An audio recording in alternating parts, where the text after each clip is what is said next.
Welcome to this edition of the Monday Morning Muses. I'm Pastor Doug Bronner. I'm the senior pastor at Holy Cross Lutheran Church in Colorado Springs, Colorado. And I want to apologize for you faithful followers who were expecting a Monday Morning Muses last week, but there wasn't one. I had good reason. I spent the weekend with our son Nathan as he graduated with his master's degree in theater arts from the University of Iowa. What a great time we had with Nathan. And it was nice. The weather was beautiful back there. Temperatures were in the 70s, low humidities. Sun was out most of the time. It was gorgeous while we were there. Unlike the weather we're having here in Colorado Springs. If you don't live in Colorado Springs, you may not be aware that we've had snow flying in the month of May, not just once, a couple of times, and there have been pretty heavy storms in some areas. And it's not just snow that's flying through the air, it's actually accumulated on the ground. And people have lost plants, and trees look pretty bad right now. But I'm really frustrated because I haven't been able to get out into my vegetable garden yet and get my plants planted. I'm hoping to do that this Memorial Day weekend, which is about 2 weeks later than normal around here. And hopefully we'll have a nice, long, late fall, so the produce will be worth the time late putting in the crops late. But anyway, we had a great time with Nathan, and I want to brag about my son a little bit. Nathan was accepted into the Theater Arts Masters of Theater Arts program back 3 years ago with an emphasis in stage management. There's only 2 students that are accepted in that track of stage management every year, and he's one of those 2. And he stuck with it. His whole goal from the very beginning was that he might be a stage manager for operas, and actually that's where he's going. He's got jobs lined up for him for the next year all over the place. This summer in Des Moines, Iowa, then off to Washington, D.C. and San Jose, California, back to Iowa City, and then Cedar Rapids, and then back to Washington, D.C. again by the end of next May. And they're not all stage managing jobs. They're assistant stage managing jobs or production assistant jobs, but those are the things you got to do to get into opera and make a name for yourself. He's willing to put in the time. He put in the effort for his school, and I'm so proud of what he accomplished. It's amazing. I'm just in awe of what he was able to do. Now, the University of Iowa itself is a large campus. It has 33,000 total student enrollment, and with many different schools. Nathan and his friends decided that they were not going to walk with all the graduates on Friday night, but every school at the University of Iowa has its own commencement exercise. So the theater arts department had its own commencement exercise on Saturday night. So we went to that one. And there's not many students that were graduating, both undergraduate and graduate students in theater arts. I don't know the total number, but I'm going to guess around 40 of them graduated. And it was a great evening. One of the great things was it was a shortest commencement exercise I've ever been to, about an hour and a half. And the only reason why it went that long was because 2 professors were retiring, and they honored them at this commencement exercise too. But anyway, there's, of course, speakers at the commencement exercise, a couple of students, one undergraduate, one graduate student, and then a faculty speaker. And the faculty speaker amused me. He called himself the Clown Man, and many of us didn't know what that meant. I could guess what it meant. I'm sure it meant that he taught classes that on clowning, or a class on clowning, and was known for that. But he didn't really explain things. His speech was kind of all over the place. I found it interesting, in my naivety, that I thought that a person who had a degree in acting and was an actor would be a good public speaker. But you think about it, it's not necessarily the same thing. But he may not have had the stylistic and attention-grabbing stuff that a good speaker does, but what he did have was passion. He was extremely passionate about theater arts and acting. Specifically acting, kind of the other technical parts he didn't address very much, but he did address the issue of acting. He was passionate, and he was so passionate at times students would respond to him in the middle of his speech. Now, they wouldn't say amen, but it had that feel of being in kind of a religious, churchy atmosphere with these students because of his passion and what he was talking about. I would say that he was an evangelist for the theater arts. And I use that word because I have become much more aware through my photography of product evangelism. I'm not sure if that term was first coined by Guy Kawasaki in his book Selling the Dream.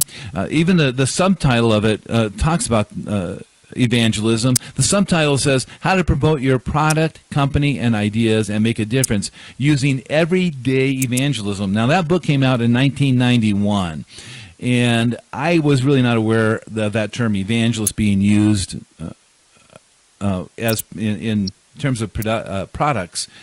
But I have recently because of my listening to photography podcasts. They will often talk about like a Sony evangelist or Nikon, Canon evangelist. And what these people are, they're enthusiasts they're for that product. Yes, they're getting either paid or they get products from that company to evangelize for that company. And these people are actually photographers who Sony and these other companies will recruit to speak for their products at workshops, events, to people who have this love of photography. And they call them evangelists. They're enthusiastic, they're passionate. And that's, I think, what I want to focus in on here for just a short period of time, is the idea of passion and how passionate they are for what they do. You know, it's Paul in Romans 12:11 talks about being zealous, and he includes it in the context of other things. It's like it's lumped together with things, but we're called to be zealous, to be passionate, and not be lazy. Is kind of an idea that he communicates in that verse as well. And we also, if you go to 2 Timothy, which is Paul's last letter that he wrote, and he wrote to his beloved friend and pastor Timothy, he told Timothy to be an evangelist. And I think when we hear that, we've often think in terms of, I've got to go out and go knock on doors.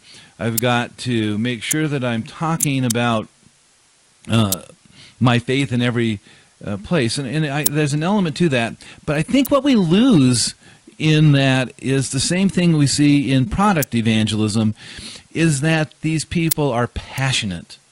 They're so passionate for what they do.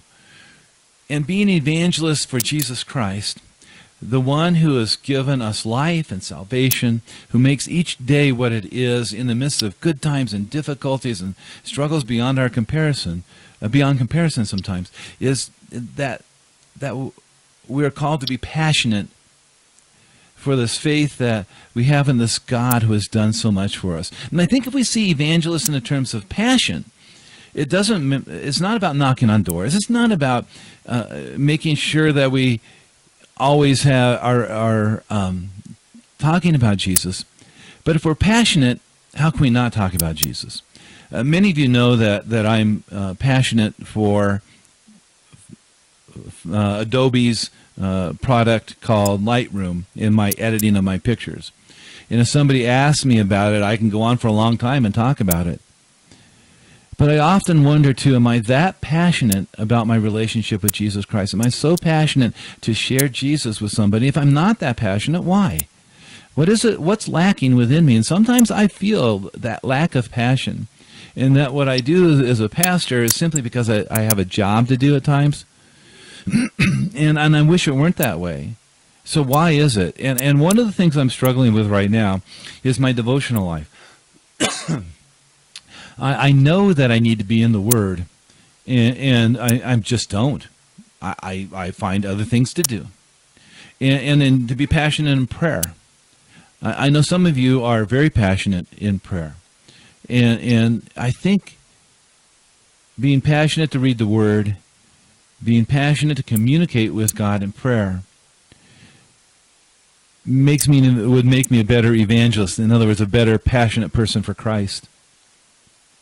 I know we're all gifted in different areas, and one of my gifts is being with people, and that's one of my passions. And in that context, sharing Christ. But maybe it's that guilt we always feel that we could do more. Maybe you feel that way too. My point this morning is Monday Morning Muse, and I hope that you will muse on this throughout the day, is about passion. Being an evangelist for the good news of God's love for us in Jesus Christ, being passionate for that, and seeing this call to be an evangelist more in those terms. Excuse me, I got a little tickle this morning. Then this idea of what an evangelist looks like. So anyway, good to have you with me today on this Monday Morning Muses. Vacation Bible School is coming here soon at Holy Cross. We invite you to go to our website, holycrosscs.org, holycrosscs.org if you live in the Colorado Springs community. And we need volunteers, but more than anything, we'd love to have your children there too. Our volunteers are specially trained. They go through child protection training.